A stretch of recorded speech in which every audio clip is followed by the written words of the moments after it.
what a lot of companies were pushing us were maybe even 360 video e-learnings is what I kind of describe them as. They're just 360 video and e-learnings. I didn't want that. We already had that in a 2D system on our LMS. So we were trying to find a company or partner, the key word here is partner, to help us build something that really was based in sound educational principles. I was a teacher for 10 years, so whoever was any teachers in here? Former teachers? Recovering teachers? Yeah. So, I really wanted something that represented the kids that I was teaching 10 years prior in public education. They were coming to my classroom wired and connected, and they were learning by doing. I mean, most of us all learn by doing in here. We don't learn by reading a textbook. You learn a little bit there, but most of it you learn by doing.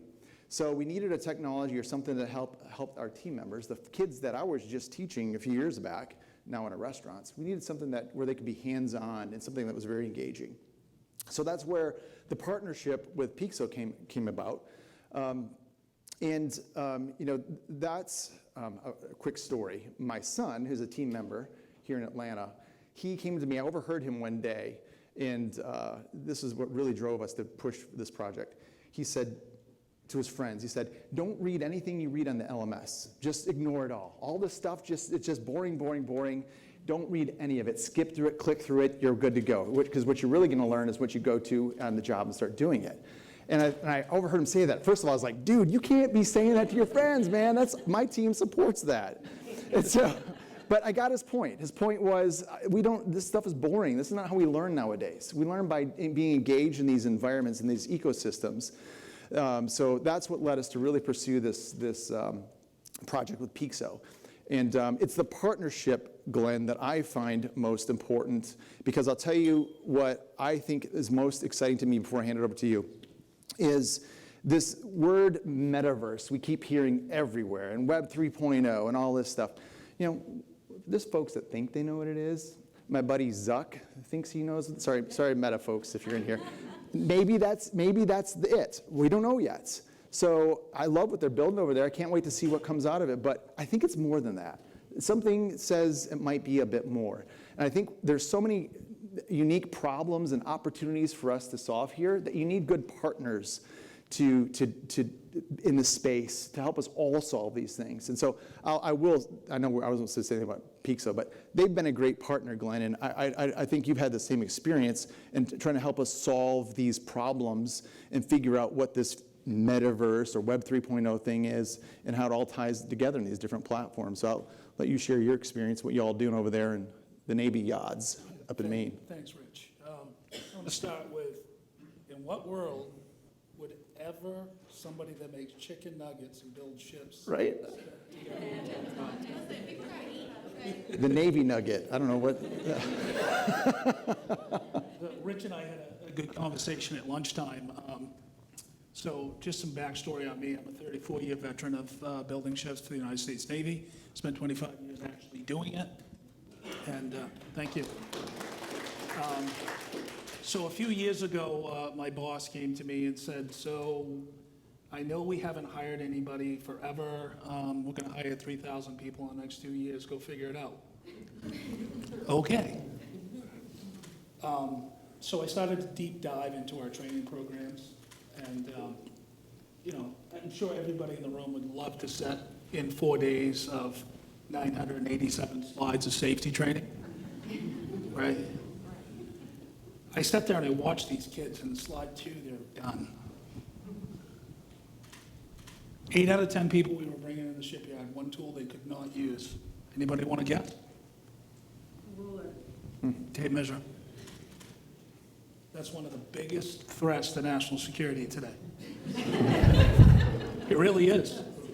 It's a plus screwdriver and a minus screwdriver. They don't know. They weren't taught those skills. So when I say Chilton's Manual, who in the room knows what I'm talking about? Raise your hand. What? Chilton's Manual. Some people. How about YouTube? Back in the day when we'd buy a vehicle, because Rich is from Maine too, you'd go buy a piece of junk and you buy the manual to fix it afterwards, right? Oh, yeah. Now everybody just goes to YouTube.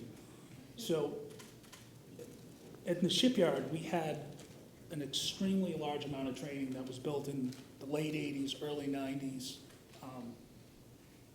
boring at best, horrible is more like it. So I started down a journey, we call ourselves Rogue Squadron, of looking at things totally different. I started looking at, I'm 53 years old, I'm looking at Gen Z, Gen Alpha, how do they think, where are we gonna head? And, I'm going into it thinking, no, they're all millennials, oh no, I'm in trouble. And I was fascinated. I was fascinated because this next generation is gonna be rapid learners and rapid unlearners.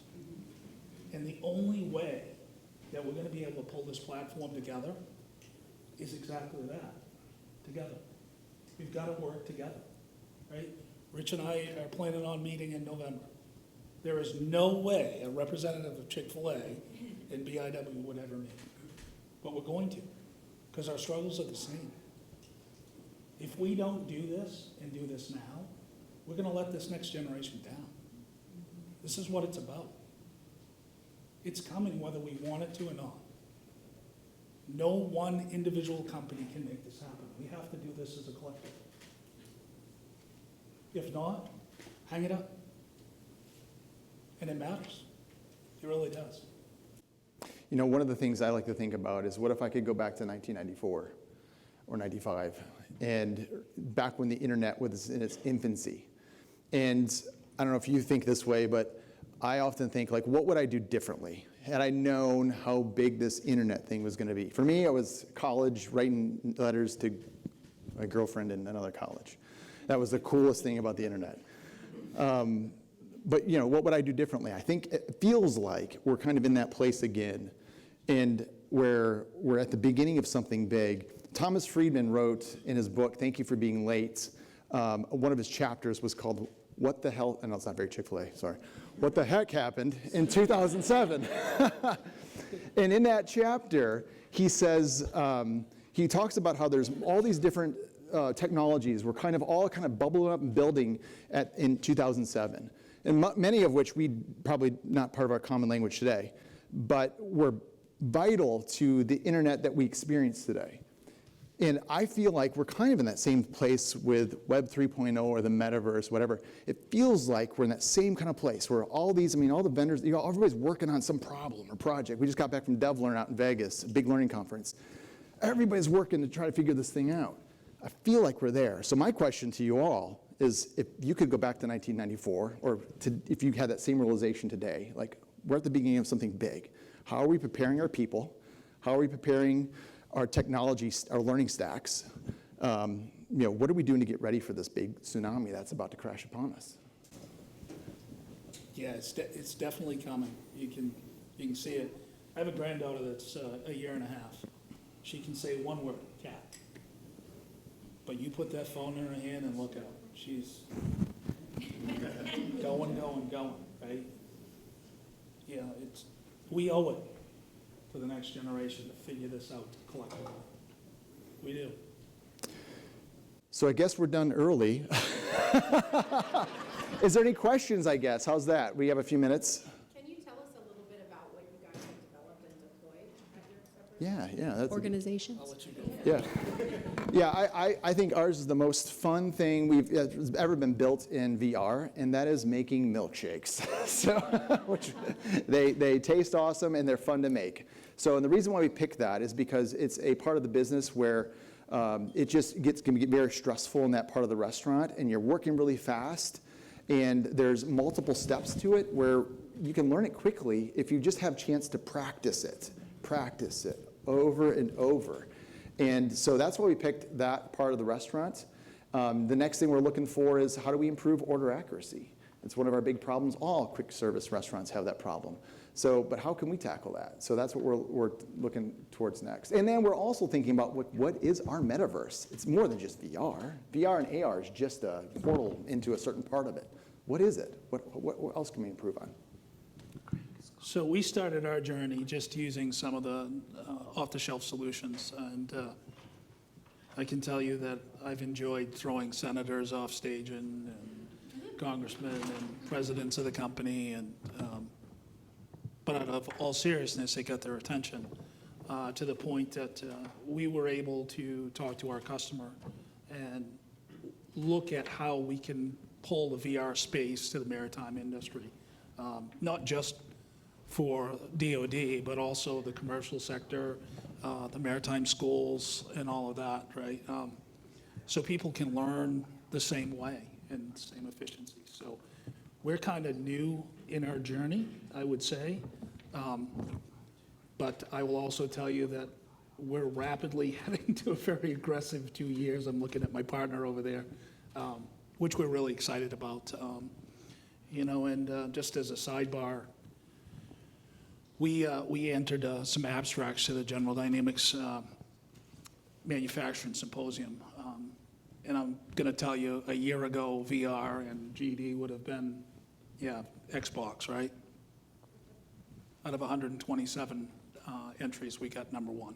So we get to go forward and present that whole entire environment and the whole entire defense sector for General Dynamics in April. So it's, but again, it's how do Chick-fil-A and BIW and all of us work together to make this happen.